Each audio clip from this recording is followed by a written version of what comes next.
사실 잘 사는 생은 어려운 생이 아니죠. 쉬워야 합니다.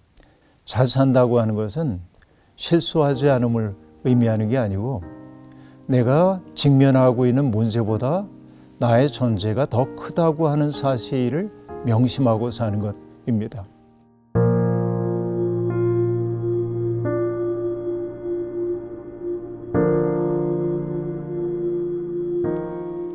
새로운 한 해가 오면은 우리가 설렘이 있고 또 뭔가 좀 기쁜 일을 전망할 수 있어야 행복할 것 같은데 2020년이 너무 힘겹게 지나갔기 때문에 또 그 상황이 2020년으로 마무리가 되더라면 얼마나 좋겠습니까만 여전히 2021년에도 우리는 코로나19라고 하는 이 굉장히 긴급하고 위험한 사태 속에서 살아가야 하죠. 그러니까 더욱더 잘 살고 또 잘 믿고 싶다고 하는 마음이 생겨날 수밖에 없습니다. 근데 사람들이 참 재밌죠. 산다라고 하는 동사에다가 잘이라고 한 부사를 붙여가지고 굳이 얘기하고 있는 까닭은 우리가 잘 살고 있지 못하다. 우리에게 기대되고 있는 그 삶의 내용을 채우지 못한다라고 하는 자책이 그 속에 있다고 생각이 돼요. 잘이라고 하는 부사의 의미는 옳고 바르다. 또 적절하다. 그러니까 우리의 삶이 옳고 바른 삶이 되고 또 적절한 삶이 되고 또 잘의 의미에는 쉽다라고 하는 뜻도 있으니까 우리가 많은 곤경에 처하지 않고 살고 싶다는 기본적인 바람이 잘 살고 싶다라고 하는 바람 속에 있을 겁니다. 사실 잘 사는 생은 어려운 생이 아니죠. 쉬워야 합니다. 옛말에도 역천자망, 순천자흥 그런 말이 있거든요. 하늘의 뜻을 거역하는 자는 망하고 하늘의 뜻에 순응하는 사람은 흥한다라고 말하고 있는데 이것이 경제적인 흥함만을 얘기하는 것은 아니고 우리의 삶이 자유로워지고 맑아지고 깊어지고 이런 것들을 흥이라고 본다면 하늘의 뜻에 순한 삶이 좋은 삶이라고 얘기해야 하겠죠. 그러니까 잘 살고 싶다라고 하는 바람 속에는 내가 나의 삶을 긍정하고 또 자유롭게 살고 싶다는 바람이 그 속에 있을 겁니다. 그러니까 이 질문 자체는 그 질문을 던지고 있다는 사실 자체가 이미 그분이 잘 살고 있음을 보여준다 이렇게 말할 수 있겠어요. 잘 살기 위해서는 우선은 내가 바라는 기본적인 욕구 같은 것들이 채워질 수 있어야 하겠죠. 아주 극단적인 어려움 속에 있을 때 우리가 잘 산다고 얘기할 수 없습니다. 먹고 싶은 거 적절히 먹을 수 있고 적당히 쉴 수도 있고 누군가와 더불어서 친교를 나누고 싶을 때 친교도 나눌 수 있고 이런 인간의 기본적인 욕구가 채워질 수 있는 것이 잘이라고 하는 부사 속에 담겨있는 의미 있을 겁니다. 그래서 올해는 모든 사람들이 그런 삶을 누릴 수 있으면 참 좋겠는데 그런데 인간은 영적인 존재이기 때문에 몸의 욕구만 채워진다고 내가 잘 살고 있다고 그렇게 생각이 안 되거든요. 인간은 밥을 먹고 사는 존재이기도 하지만은 보람을 먹고 사는 존재다. 전 늘 그렇게 이야기를 해요. 보람이라고 하는 말을 달리 얘기하면은 의미일 겁니다.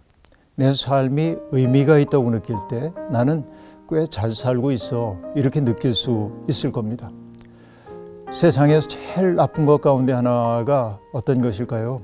사람들에게서 의미를 빼앗아가고 무의미의 심연 속으로 어떤 사람을 밀어넣는 것이 그를 파괴하는 일이라고 볼 수 있을 겁니다.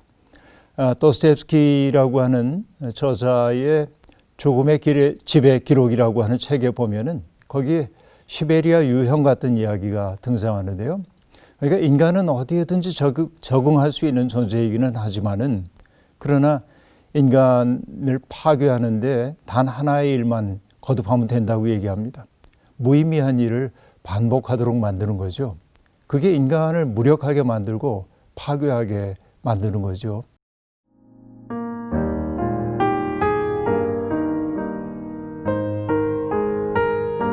그런데 의미라고 하는 것은 어딘가에서 숨겨져 있는 것을 내가 찾아내는 것이 아니에요. 살고 보니까. 그것은 타자와의 관계 속에서 우리가 발견하는 것 혹은 발생시키는 것이어야만 합니다. 그러니까 내 삶에 의미가 있다고 하는 것은 누군가가 나를 필요로 해서 나를 불렀을 때 응답하고 그에게 나를 선물로 주고 그랬을 때 나는 비로소 내 삶이 의미가 있구나 이렇게 이제 느끼게 되는 거죠.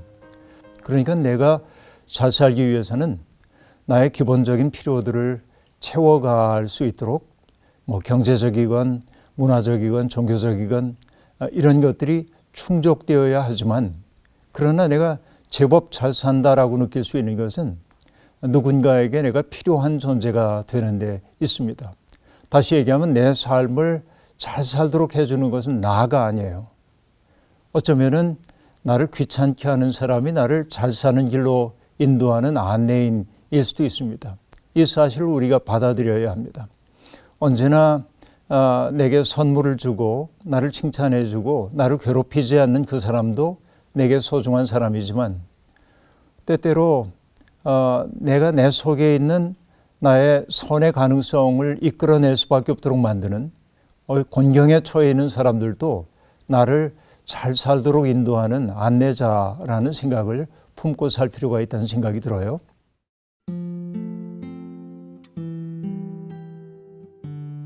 우리가 중요한 것은 외적으로 얼만큼 훌륭한 일을 하느냐 하는 것도 중요하지만은 나의 내면이 무엇을 지향하고 사느냐 하는 것도 늘 살펴야 한다고 생각합니다. 사람은요, 잘 사는 사람을 보면 부러워하거든요. 그런데 내가 바라보고 있는 잘 사는 대상이 어떤 사람인지를 좀 살펴볼 필요가 있어요. 경제적으로 유능해서 자기가 소망하는 것을 다 누리고 사는 사람을 부러워하면은 나는 언제나 결핍감에 시달릴 수밖에 없을 겁니다. 그죠? 그러니까 자기가 누리고 싶은 것을 모든 것 누리고 사는 사람을 나의 롤 모델로 생각할 때 나는 확고하게 불행해질 수밖에 없다. 그래서 중요한 것은 나에게 주어져 있는 삶의 조건 속에서 내가 어떻게 의미를 발생시키며 살 것인가를 묻는 게 더 중요하고요.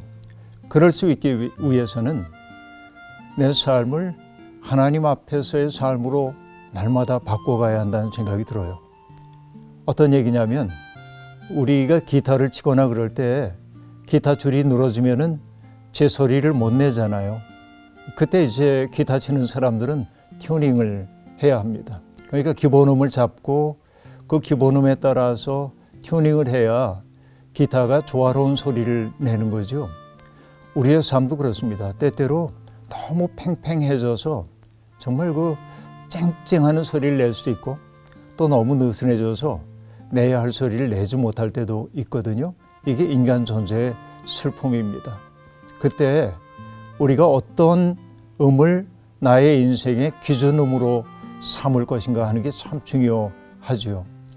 신앙생활을 한다고 하는 것은 하나님의 마음을 우리의 마음의 기준음으로 삼고 거기에 따라서 내 삶을 조율해 가는 과정이라고 얘기할 수 있겠습니다. 많은 사람들이 나의 욕망을 기준음으로 삼고 하나님이 거기에 적응해 주실 것을 요구하기도 하거든요. 근데 그것은 좋은 삶이라고 얘기할 수 없습니다. 좋은 믿음이라고 말할 수 없습니다. 하나님의 마음을 기준음 삼고 내 삶을 거기에 맞춰가는 삶, 이게 조금 더 좋은 삶이라는 생각이 들어요. 새해가 되어도 여전히 우리의 삶에 어려움이 있을 거예요. 그것은 원하지 않지만 어려움들이 올 거고 또 과거에 그랬던 것처럼 또 후회할 일을 저지르기도 하고 이게 우리들의 모습이겠죠. 때때로 커다란 인생의 문제를 만날 때마다 우리는 굉장히 속상해하면서 그 문제의 크기에 압도될 때가 많이 있습니다. 그리고 그 문제의 크기 앞에서 내가 너무 무력한 것 같아서 속상해하고 자책하고 어쩔 수 없는 인간의 모습이죠. 그런데 잘 산다고 하는 것은 실수하지 않음을 의미하는 게 아니고 내가 직면하고 있는 문제보다 나의 존재가 더 크다고 하는 사실을 명심하고 사는 것입니다. 왜냐하면 성경은 우리를 인간이 하나님의 형상이라고 말하거든요. 그러니까 당장 나를 괴롭히고 있는 문제는 분명히 무겁죠. 그러나 그 문제는 지나갈 거고 나는 하나님의 형상으로 살아내야 할 그 소명 가운데 있다고 얘기를 해야겠죠. 유대인들의 기도를 보면은 기도 가운데 후사, 히브리 말로 후사라고 한 말을 자주 한다고 합니다. 근데 이 후사라고 하는 게 어떤 말이냐면 어떤 예술가가 도공이라고 합시다. 자기가 만든 도자기가 로에 들어가가지고 구워져서 나왔는데 마음에 들지 않게 나오면은 어떤 분들은 그걸 깨버리는 경우도 있지만은 흠 있는 모습 그대로 사랑하는 사람들도 있거든요. 후사라고 하는 게 뭐냐? 나의 흠 있는 모습 그대로 나를 받아들일 줄 아는 것이 후사라고 볼 수 있습니다. 흠이 없기에 잘 사는 게 아니고 흠 있는 내 모습조차도 하나님 앞에 가져갈 줄 아는 사람이 잘 믿는 사람이라고 그렇게 말할 수 있을 겁니다.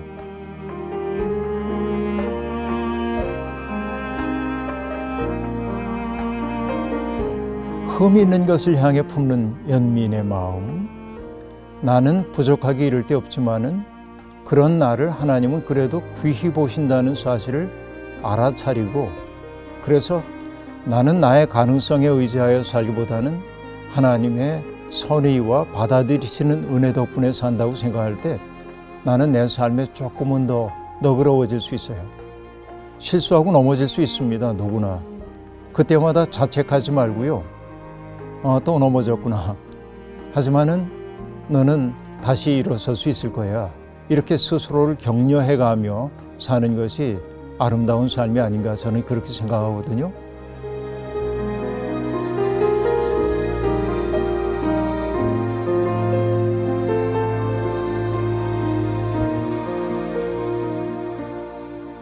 (18세기에) 영국의 그 개신교 감리교 운동을 시작했던 존 웨슬리가 자기를 따르는 사람들에게 제시하고 있는 그 삶의 세 가지 원리가 있습니다. 첫째는 뭐냐? 아무에게도 해를 끼치지 말라라고 하는 것입니다. Do no harm 이라고 말하는데 굉장히 소극적인 계명처럼 보이거든요. 그러나 여러분 살면서 보면 나도 모르는 사이에 누군가에게 해를 끼칠 때가 있습니다. 능동적으로 해를 끼치지 않아도 나의 있음 그 자체가 누군가에게 부정적 감정을 자아내기도 하고요. 내가 자유롭게 살아가는 그 모습 자체가 누군가에게 상처가 되기도 하거든요. 그러니까 우리가 기도해야 할 것은 올 한 해 동안 누구에게도 해를 끼치지 않는 삶을 살게 해 주십시오라는 게 첫 번째이고요. 그 다음에는 적극적으로 선을 행하라 라고 말합니다. 선을 행할 수 있는 특별한 때가 있는 것도 아니고 대상이 있는 것도 아니고 어떤 경우에도 선을 선택할 수 있는 용기가 있으면 좋겠어요. 그런데 아무에게도 해를 끼치지 말라라는 말과 선을 행하라고 하는 말을 가능하게 하는 근거는 뭐냐? 하나님의 사랑 안에 머물라라고 하는 말 속에 있습니다.